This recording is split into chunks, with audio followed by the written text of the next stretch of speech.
అందరికి నమస్కారం. నేను శిరీష. ముందుగా అందరికీ శ్రీ పరాభవనామ సంవత్సర ఉగాది శుభాకాంక్షలు. ప్రస్తుతం మనతో పాటు ఉన్నారు ప్రముఖ ఆధ్యాత్మికవేత్త, జ్యోతిష పండితులు, దైవాజ్ఞ బ్రహ్మశ్రీ వీరపురం సుబ్రహ్మణ్య స్వామి గారు. గురుగారితో మాట్లాడతాం. నమస్కారం గురుగారు. శుభాశీస్సులండి. గురుగారు, ముఖ్యంగా మీకు కూడా ఉగాది శుభాకాంక్షలు అండి. మంచిది, నీకు కూడానండి. గురుగారు, ముఖ్యంగా ఉగాది అనగానే మన తెలుగింటి వారందరూ గుర్తుకొచ్చేది జాతకాలు. సో చూసుకుంటే ద్వాదశ రాశిలో అయిన కుంభరాశి వారికి ఈ సంవత్సరం ఎలా ఉండబోతుందంటారు? ఎలాంటి జాగ్రత్తలు తీసుకోవచ్చు అంటారు? నవగ్రహాల ప్రభావం మీ రాశిపై ఎలా ఉంటుందంటారు? ఆర్థిక పరంగా, ఆరోగ్య పరంగా ఎలా ఉంటుందంటారు? చాలా మంచి విషయం అడిగారు. కుంభరాశి వాళ్ళ కష్టాలు అంతా ఇంత కాదు.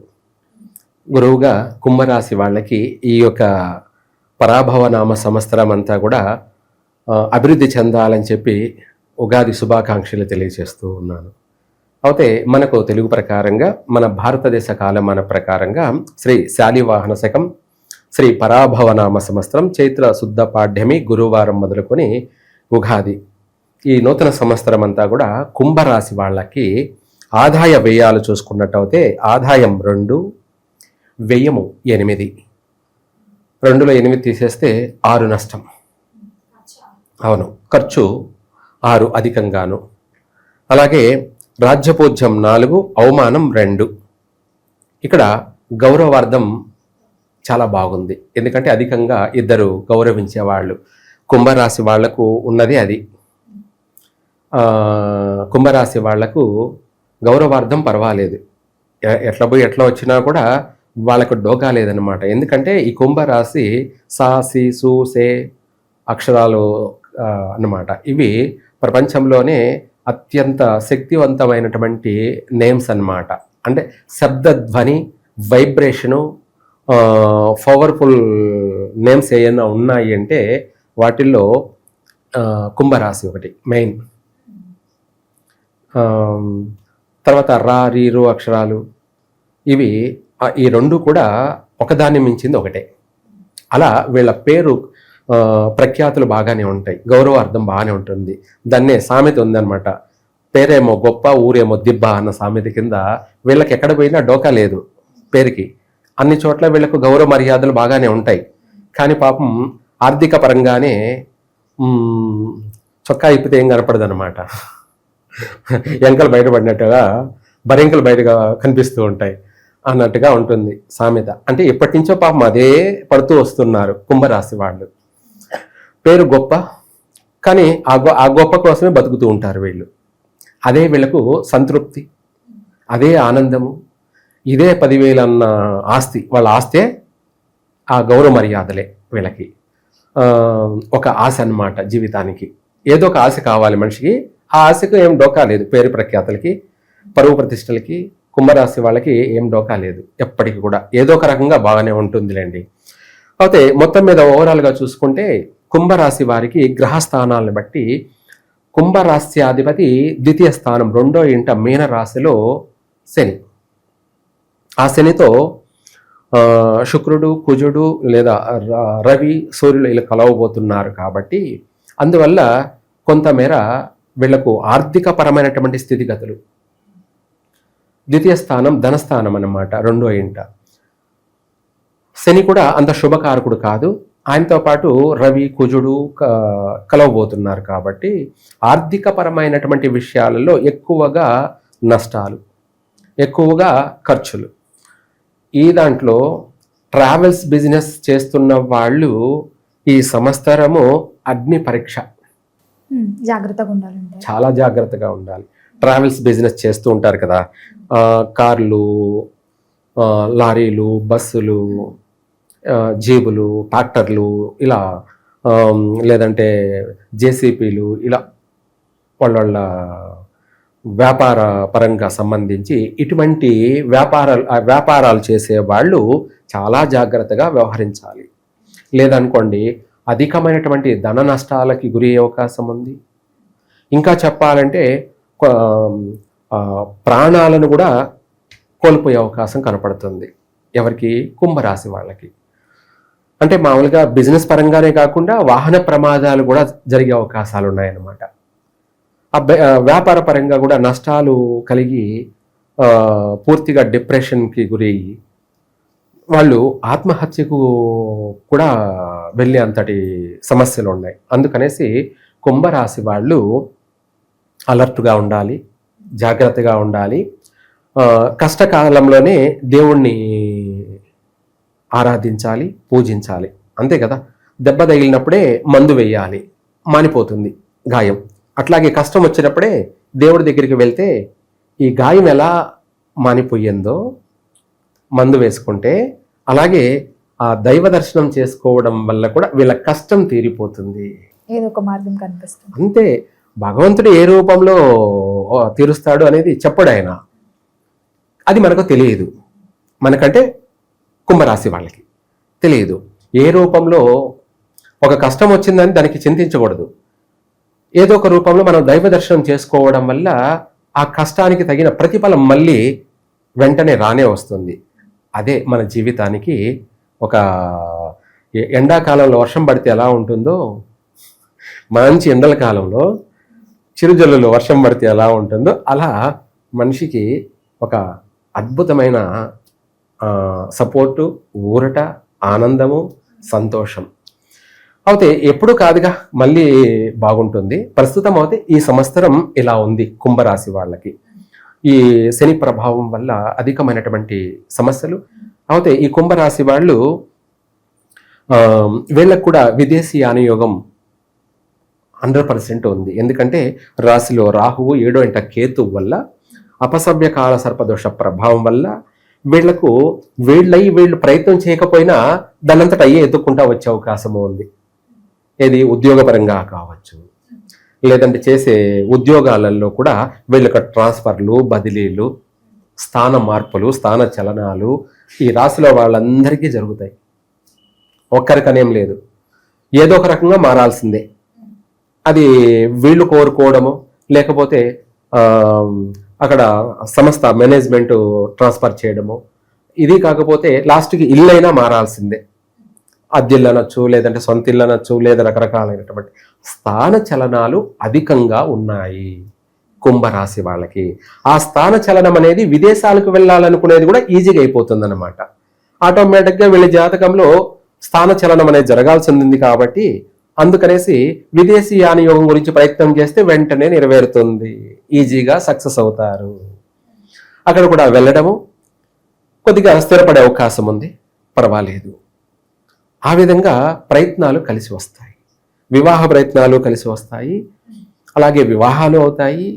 దాని మూలకంగా ధనం కూడా ఖర్చు అవుతుండే, పర్వాలేదు. ఒక విధంగా చూసుకున్నట్టయితే ఇందులో విద్యార్థులకి బాగానే ఉంది. ఉద్యోగ చేసే వాళ్ళకి కొన్ని మాట పట్టింపులు ఉన్నప్పటికీ కూడా అనుకున్నది నెరవేరే అవకాశము ఉంది. అలాగే ఆరోగ్యపరమైన విషయాలలో మాత్రం బాగలేదు. ప్రమాదాలు అధికంగా ఉన్నాయి. ఆ ప్రమాదాలు నివారించుకోవడం కోసం మనము ఇల్లు రుద్రహోమం పఠించడం చాలా మంచిది. మృత్యుంజయ రుద్రహోమం. ఈ రుద్రహోమం పఠించడంతో వీళ్ళకు ఆ అపగండాలన్నీ, అదే అపమృత్యు దోషాలన్నీ కూడా వైదొలిగిపోతాయి. రాబోయేటువంటి ప్రమాదాలు నివారణ జరుగుతాయి. లేదా ఇందాక మనం చెప్పుకున్నట్టుగా కూడా ఏదైనా చేయొచ్చు, చేసినట్టయితే చక్కగా కలిసి వస్తుంది. కుంభరాశి వారికి ఒక ఆరోగ్య విషయము, ఒక మన ప్రమాదాలు విషయాలు తప్ప మిగతా అన్నిట్లోనూ బాగుంది. సంతాన విషయంలో కూడా కాస్త ఒడిదుడుకులు ఉన్నాయి. ఆరోగ్యపరమైనటువంటి విషయాలలో కాస్త అబార్షన్లు జరిగే అవకాశం కనపడుతున్నాయి. మూడో నెల, 4వ నెల, 5వ నెల ఆ సమస్యలు. లేదంటే పుట్టే పిల్లలు కూడా ఏదన్నా అనారోగ్యాలతో, లోపాలతో పుట్టే అవకాశం ఉంది. అందుకనేసి దానికి సంబంధించి కూడా వీళ్ళు ఎక్కువగా తినే ఫుడ్, ఎక్కువగా నాన్ వెజ్ తినకుండా, అంటే చికెన్, మటన్ లాంటివి ఎక్కువగా తీసుకోకుండా, ఫిష్ లాంటివి కూడా ఎక్కువగా తీసుకోకుండా వెజిటేబుల్గా ఎక్కువగా తీసుకోవాలి. ఎవరు? గర్భవతులుగా ఉన్నటువంటి వాళ్ళు, ప్రెగ్నెన్సీగా ఉన్న వాళ్ళు ఎక్కువగా కుంకుమ పువ్వుతోటి వేడి నీళ్ళు తాగడము, పచ్చి బఠానీలు, క్యారెట్, బీట్రూటు, ఆకుకూరలు, ఇటువంటివన్నీ కూడా ఎక్కువగా వెజిటేబుల్స్ ఎక్కువగా తీసుకున్నట్టయితే ఆ పుట్టబోయే సంతానం ఆరోగ్యంగా పుడతారు.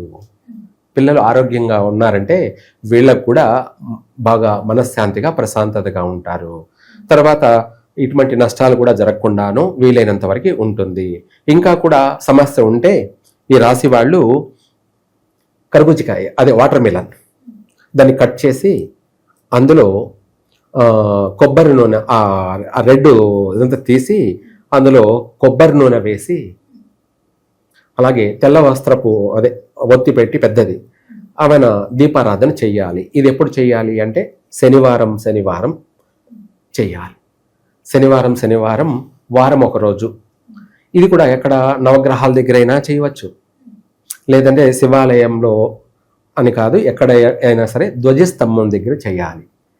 ధ్వజస్తంభం దగ్గర చేసి, లేదా నవగ్రహాల దగ్గర అయినా చేసి అక్కడ 9 ప్రదక్షిణలు చేసుకొని వచ్చినట్టయితే ఆరోగ్య సమస్యల నుంచి బయటపడతారు.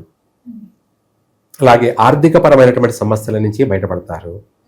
రాబోయే ప్రమాదాల నుంచి కూడా తప్పించుకుంటారు. తర్వాత ఇంకా మిగతా విషయాలలో కూడా వీళ్ళకు అనేక విధాలు కూడా కలిసి వస్తుంది. కుంభరాశి వాళ్ళకి రాశిలో రాహువు 7వ ఇంట కేతువు, సింహరాశిలో కేతువు, వాహన ప్రమాదాలు, ఆరోగ్యపరమైనటువంటి సమస్యలు. ఆరోగ్యపరమైన సమస్యలు అంటే చెప్పాలంటే అనేక రూపాలలో ఉన్నాయి. చర్మ వ్యాధుల రూపంలోనూ, శ్వాసకోశల రూపంలోనూ, లేదంటే హార్ట్ అటాక్ సంబంధించినటువంటి సమస్యలు. వీళ్ళకి ఎక్కువగా కఠినమైన మాటలు, లేదంటే ఉన్న పలానా ఒక నెగిటివ్ మాటలు, లేదంటే వైబ్రేషన్ సౌండ్స్ కానీ కొంతమందికి పడదు. వీళ్ళకి ఇప్పుడు పీస్ఫుల్ కావాలి. ఏం కావాలి? ప్రశాంతత కావాలి. కంగారు పడే మాటలు పనికిరావు. ఆది నిదానం అవసరం. అందుకనేసి ఇవన్నీ పక్కన పెట్టేసి దైవ దర్శనం చేసుకోవడం వల్ల ఇవన్నీ పాజిటివ్ అయినటువంటి, ఓర్పు ఓపిక అయినటువంటి, సహనంతో కూడుకున్నటువంటి స్ట్రాంగ్ అయిన మనస్తత్వం కలుగుతుంది. అంటే ప్రతిదానికి అర్థం చేసుకొని దాన్ని అధిగమించడానికి ఉపయోగపడుతుంది. అదే పాజిటివ్ గాలి, దాన్నే దైవ దర్శనం. ఇది 100% ఈ కుంభరాశి వాళ్ళకి అవసరము. ప్రతిరోజు వీలైతే 2 పూట్ల కూడా దైవ దర్శనం చేసుకోవడం మరీ మంచిది. ఉదయం కానీ సాయంత్రం కానీ. కుదరని పక్షాన ప్రతిరోజు మాత్రం తూచా తప్పకుండా దేవాలయానికి వెళ్ళి నవగ్రహాలను దర్శనం చేసుకోవడం కానీ, ఎక్కువగా శివారాధన చేయడం కానీ, ఇంకా చెప్పాలి అంటే బెల్ల పొంగలితోటి అభిషేకం, శివుడికి బెల్లమన్నంతో అభిషేకం. మనం పంచామృతాలతో ఎలా అభిషేకం చేస్తామో ఆ విధంగా బెల్ల పొంగలితోటి ఆయనకు అభిషేకం చేయడం వల్ల, మనం ఇందాక చెప్పుకున్నాం నల్ల చీమలకి బెల్లం పెట్టాలి. మనం ప్రతి శుభకార్యానికి బెల్లం స్వీట్ అనేది మనం చేస్తుంటాం. ఇవన్నీ పూర్వం అంతా బెల్లమే. ఇప్పుడంటే మనం అనేక రకాల స్వీట్లను తయారు చేసుకుంటున్నాం. ఏది చేయాలన్నా బెల్లంతో చేయాలి.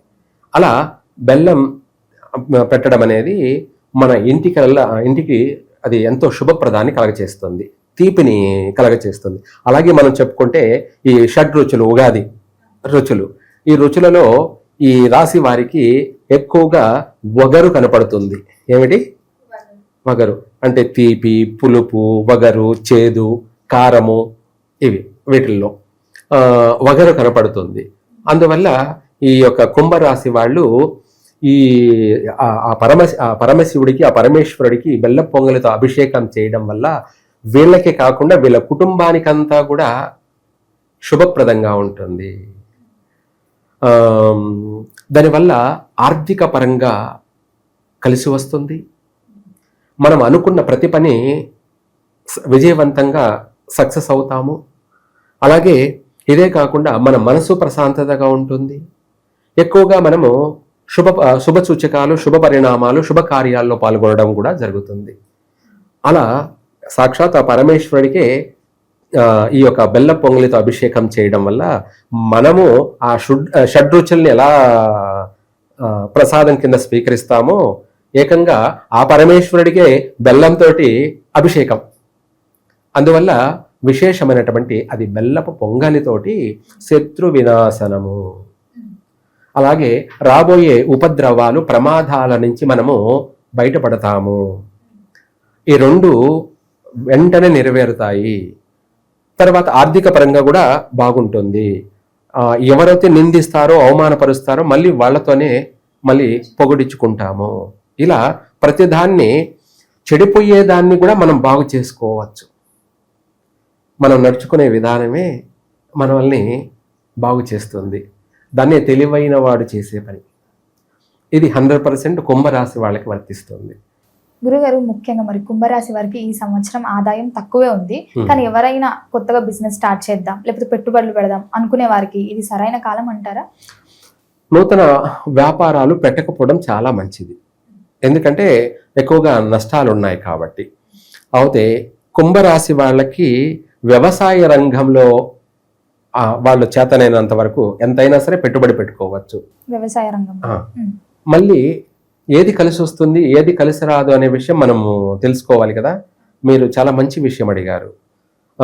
వ్యాపారాల జోలికి పోవడం కన్నా అదే పెట్టుబడి వ్యవసాయ రంగంలో పెట్టుబడి పెట్టి చేసినట్టయితే మంచి లాభాలతోటి వీళ్ళు, ఇక్కడ మనం చెప్పుకునేది ఒకటి, ఆదాయం తక్కువ ఖర్చు ఎక్కువ అని. కానీ వీళ్ళు వ్యవసాయంలో లాభం రివర్స్ తిరుగుతుంది. అది ఏమిటి రివర్స్ అంటే మనము 8 ఖర్చు ఉంది కదా, 8 లాభం వస్తుంది అనేది. అది కూడా వ్యవసాయంలో మాత్రమే, ఆ రంగాన్ని ఎంచుకుంటే. అట్లనేసి మనం ఏ దాంట్లో అట్లాగే ఉంటుంది కదా, ఇప్పుడు అందులో ఉండేది ఇందులో ఉండదా అని ఆలోచించకూడదు. మనం తెలివిగా వ్యవహరించాలి, మొండిగా వ్యవహరించకూడదు. బాగా చెప్పాడులే అన్నట్టుగా అనుకోకూడదు. అన్నీ ఏదైనా పెట్టుబడే కదా అని అనుకుంటారు. కానీ ఈ సంవత్సరం వ్యవసాయ రంగాల వారికి మాత్రం 100% అనేక విధాలు కూడా లాభసాటిగా ఉన్నాయి. అందులోనూ కుంభరాశి వారికి వ్యవసాయ రంగంలో బాగా కలిసి వస్తుంది 100%. అదే కాకుండా 2 మనకు లాభాలు లేదంటే 2 సుఖాలు అన్నట్టుగా ఉంటుందన్నమాట. ఏంటంటే వీళ్ళకు ఆదాయం ఉంటుంది, ప్రపంచానికి కావాల్సినటువంటి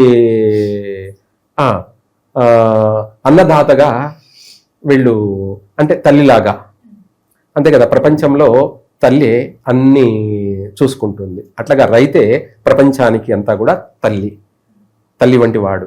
అలా ఆ విధంగా వ్యవసాయ రంగాన్ని ఎంచుకొని కానీ పెట్టుబడి పెట్టి చేసినట్టయితే వీళ్లకు మంచి లాభం కలుగుతుంది. రెండవది మంచి గుర్తింపు కూడా లభిస్తుంది. వాళ్ళ కష్టానికి తగినటువంటి ప్రతిఫలం కూడా కలుగుతుంది. ఇది మనకు చాలు. మరి ఎవరైతే గవర్నమెంట్ జాబ్స్ కి ప్రిపేర్ అవుతున్నారో వాళ్ళకి ఈ సంవత్సరం గవర్నమెంట్ జాబ్స్ దక్కే ఛాన్సెస్ ఏమైనా ఉన్నాయంటారా? 50-50 ఛాన్సెస్. అయితే అది అందరికీ తెలిసిన విషయమే అంటారేమో. దీన్ని చెప్పడం కన్నా కూడా దాన్ని సాధించడానికి ముందుగా మనం ఇందాక చెప్పుకున్నాం, శివుడికి బెల్ల పొంగలితో అభిషేకం చేయమని. ఈ ఆటంకాలన్నీ తొలగిపోవడానికే ఆ అభిషేకం. మీరు అన్నట్టుగా గవర్నమెంట్ జాబు కావాలనుకున్న వాళ్ళు ఇది 100% మంగళవారం కానీ శనివారం కానీ ఈ 2 రోజుల్లో ఏ రోజైనా సరే, ఏ రోజు చేసినా కూడా సేమ్ ఫలితమే. ఇంకా మంగళవారం చేస్తే ఇంకా ఎక్కువ రెట్టింపు ఫలితమే ఉంటుంది. ఏది గవర్నమెంట్ జాబుకు సంబంధించి ఆదాయము, అంటే మనం ఎంచుకున్న జాబుకు తగిన శాలరీ కూడా కావాలిగా. ఇప్పుడు నీకు గవర్నమెంటే జాబే ఇచ్చాను, 10,000 శాలరీ ఇస్తే ఏం చేస్తావు? ఎందుకు ఆ గవర్నమెంట్ జాబ్? నువ్వు బయట ప్రైవేట్గా పోయి చేసుకున్నా నెలకు 50,000 సంపాదించుకోగలుగుతావు, లేదా 30,000 సంపాదించుకుంటావు. మరి గవర్నమెంట్ జాబు పేరుకు మాత్రమే గవర్నమెంట్ జాబు, 10,000 శాలరీ అంటే జీవితానికి దేనికి పనికి వస్తుంది? ఖర్చులకు కూడా రావు అన్నట్టుగా మనము ఇలా చేయడం వల్ల మనకు తగిన శాలరీ, జాబుకు తగిన శాలరీ 2 కావాలిగా. ఊరికే జాబ్ వచ్చిందని మన సంకలు గుద్దుకోకూడదు, దానికి తగిన ప్రతిఫలం కూడా కావాలి, అంటే మన కష్టానికి తగిన లాభం కూడా కావాలి. అందుకనేసి ఈ మంగళవారం రోజు అభిషేకం చేసి ఉద్యోగ ప్రయత్నం చేస్తే మంచి శాలరీ, మంచి ఉద్యోగం వస్తుంది, స్థిరపడతారు. గురుగారు, మొత్తం ఇది సంవత్సరంలో కుంభరాశి వారికి ఎలా ఉండబోతుంది, ఎలాంటి జాగ్రత్తలు తీసుకోవాలో తెలియజేసినందుకు ధన్యవాదాలండి. సర్వే జన